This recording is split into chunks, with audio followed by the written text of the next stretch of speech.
Hello, everybody. Welcome to the blog turned into a vlog today from Benjamin's floor. Benjamin, say hi. Hi. Hi. Leafa says hi. So I cannot get it together enough to sit down at a computer and write a blog to you today. So I'm just going to talk to you for a minute. We need everybody in this house to go to school so that we have time to write a blog. But we have lots of good stuff, and I just want to tell you a couple stories today because it's been a little ridiculous around here. Who doesn't love a good, ridiculous, real-life story? So here's what's been going on.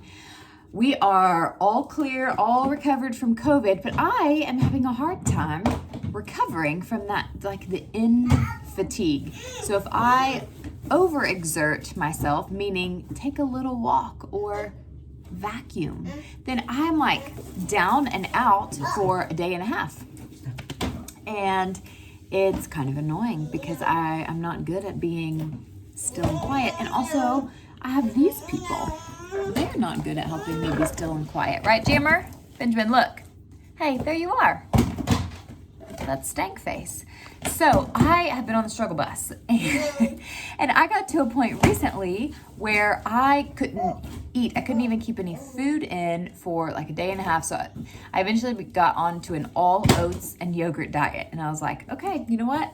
I've found a way to win. I'm going to do this.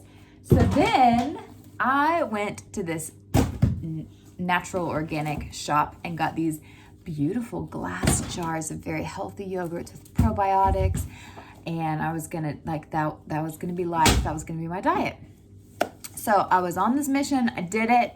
Got home. As soon as I opened my car, the organic shop's lovely little paper bags rolled out of the car, and two glass jars of yogurt landed on my driveway, broke.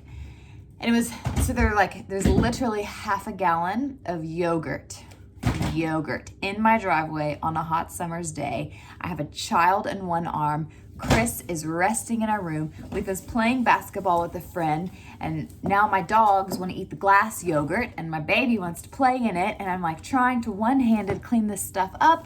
I am sick, trying not to overexert myself. So I eventually managed to get a portion of the yogurt cleaned up, and I'm like trying to scoop it into the driveway or out of the driveway into the street. But we have this like crazy crime watch community around us, and so I just know someone's taking a picture of me and it's probably illegal to put yogurt in the road.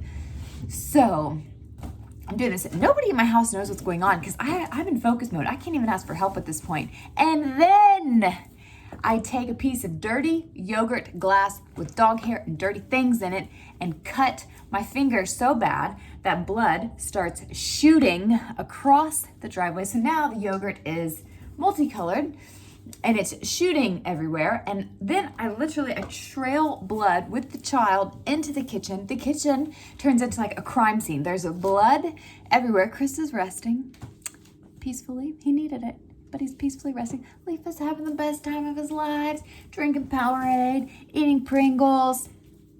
I'm a crime scene. Benjamin just thinks everything's great. So eventually I managed to mostly clean the yogurt, mostly clean the crime scene, mostly bandage my finger, and then I'm totally finished. I have no yogurt to eat, and I'm dead. So I'm dead. And then Chris wakes up and's like, hey, how you doing? And I told him exactly how I was doing. So that's one day in the Ladd house lately. Yesterday in the Ladd house, Leafa picked up a little stomach bug, and all the hot water in the house downstairs stopped working. So I carried Benjamin and all of his things upstairs to use Leafa's shower to bathe him, to clean him.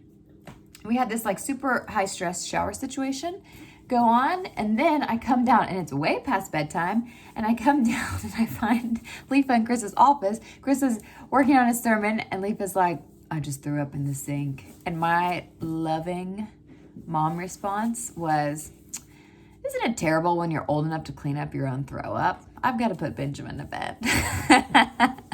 So that's who I've been lately. I've been a little bit of a hot mess. This house has not been operating at high capacity, but it's also just kind of funny.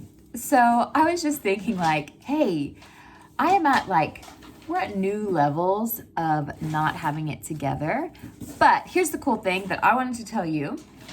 This would be the moral of the story if I was writing you a blog, is it's okay. Chris did this awesome message. I'll put a link to it in the blog this Sunday at church. And it was a big part of it was like, you know what? You don't have to have it all together.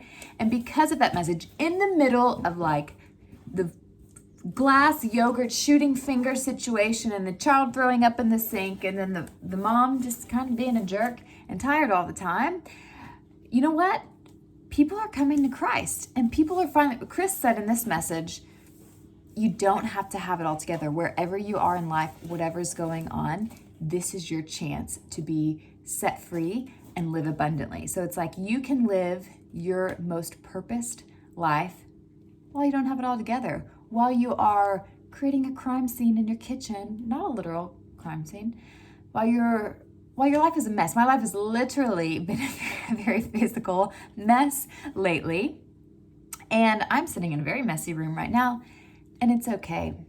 And because of that, that same night, in the middle of all the mess, after I bandaged my finger, I prayed with a woman who just bawled her eyes out and said, I just received Christ today, and it is real. I've never felt like this before in my life, because I finally stopped waiting until something felt right or I had it together. So I just want to say that this is the time, in the middle of the mess, really good things are happening here in our house, and really good things are happening. We're seeing marriages be restored. We're seeing hope come back. We're seeing people pray together. And you know what? Messy lives are really where it happens. You know, Jesus didn't come for the people who had it all together, because that's nobody. And Jesus came and he died because we don't have it all together and we don't have to. So I want to encourage you in the middle of all this, Benjamin. Hi. In the middle of all this, to say, you know what? If you are waiting until you have something together, or until your life isn't so messy, to start living purposefully and start living with the power and in the love of Christ, you're not going to get there. You got to flip it upside down and start living your life with Christ. And he meets you in the mess. Sometimes he helps you clean it up, and sometimes he says, you know what, sit on the floor and meet people right there where they are.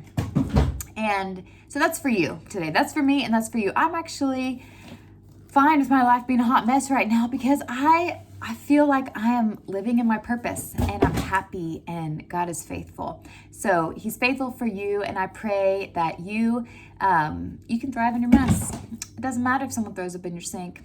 It doesn't matter if you spill all your yogurt. We're going to be okay. So I love you. I'm so happy that you're here, and thanks for being patient with me. Benjamin, do you want to say bye? Bye. You want to say mwah? Mwah. Mwah. Leaf, say bye. Bye. Leaf is recovering.